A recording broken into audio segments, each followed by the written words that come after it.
What's going on, guys? We are back once again, and we are going to be doing the last, well, almost like the last trilogy of Pirates of the Caribbean at World's End, number 3 of the franchise.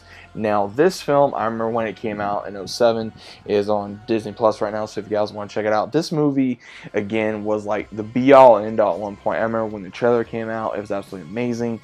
I remember when they were trying, make it be like, oh man, this is going to be the last one. Supposedly it was going to be the last one. We did not know how far it was going to go, to where the gang was trying to bring Jack back from Davy Jones' locker, and then also trying to gather all the pirates to fight, Colonel Beckett that was trying to take over all the seas. He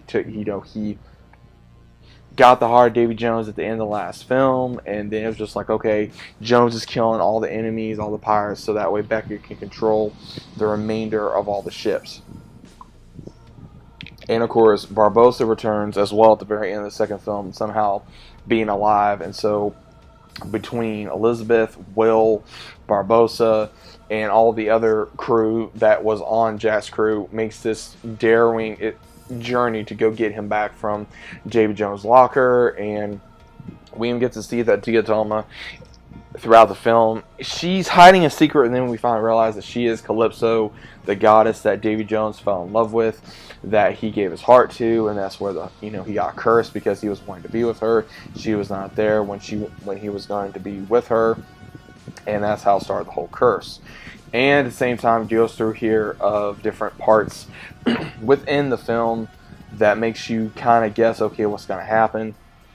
And I will say, there's a lot of action in this, man. I will say this, between Elizabeth becoming king/queen of the pirates after she's voted in by Jack among the others to try to have a king/queen to go to war with the British Army, and then again against Jones, and then find out, how Jones's past, as well as also getting Jack out, and Jack being Jack, trying to manipulate everybody and trying to find a way to get what he wants, but then still doing the simple/good thing that he always does.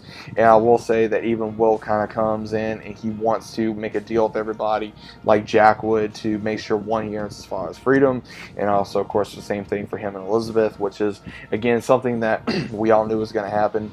And of course they do get married in this film at some point. And also, spoiler alert, we do see where Will does die, and he becomes the new captain of the Flying Dutchman, and then that's when he takes the place of Davy Jones. And we see the same thing between him and Elizabeth within the last part of the film, and then even in the 5th film. So it's kind of interesting how we all knew that was going to happen. It was a matter of time. And then also, of course, unfortunately Jack, he still does not get the pearl, because he left it, and he got it at the beginning of the last film. He had it also at the ending of the first film, and now at the end of the last film, this 3rd film, he does not have it again. So he goes on a journey at the very end of the movie trying to get it after they beat Davy Jones, after we find out that, hey, Elizabeth and Will did have a son, and also find a little bit more about Jack's history with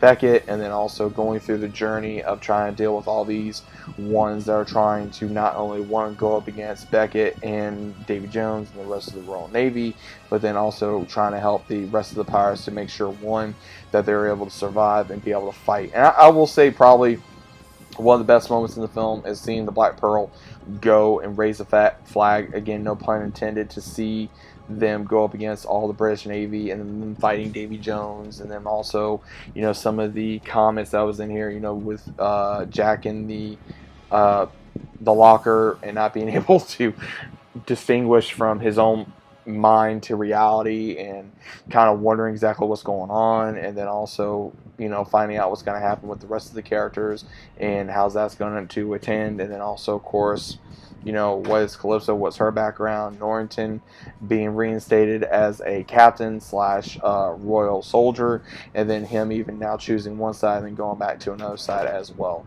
So overall, guys, I really did enjoy this movie. It was a lot of action, a lot of adventure, a lot of drama, a lot of comedy, great acting again from Keira Knightley to Johnny Depp, obviously, to Orlando Bloom, to one played Barbossa. Again, guys, this franchise had a lot of good acting. Again, the CGI was magnificent. We saw a lot of great things from, like, Keith Richards was in this movie, played as Captain Teague, aka Jack's dad.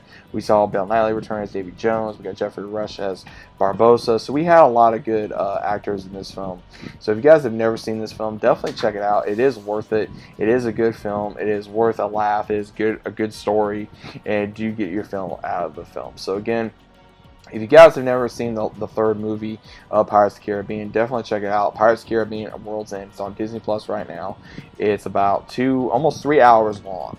This movie definitely does take you on a journey. So go ahead, check it out if you have not seen it. If you have seen it, let me know what you thought about it. Either way, was it your favorite? Was it your least favorite? Was it okay? Overall, let me know your thoughts about it down in the comments down below. If you guys are new to the channel, always consider about subscribing. Leave a big fat like on the video. And I'll be seeing you guys as always on the very next one.